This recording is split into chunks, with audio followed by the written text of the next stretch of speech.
Marami po. Ngayon po tinesting natin ang ating super kalan. The use oil. Yan po ay use oil ang gamit. Dito po lalagay use oil.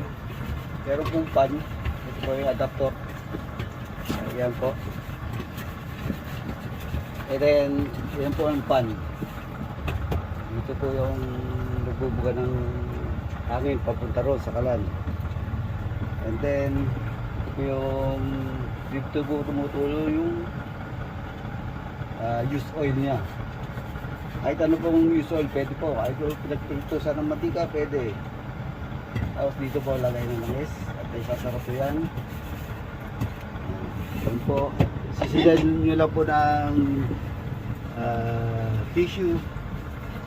At tuloy-tuloy na po yan. Palakas po ang apoy dyan. Lalo pagka dilan sa inyong apoy, ang blower. Yan po.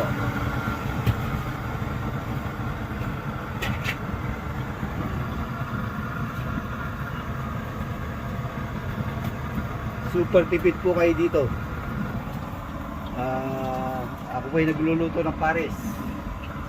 Sana all may pares. May kapares. Parang jowa mo lang yan. Kapares lang. Pero tayo, wala tayong kapares. Kaya sorry na lang tayo. Kaya po, kumukulo na po yan. Pares po yan. Okay? Salamat po and good morning. God bless. Blue Flame. Thank you.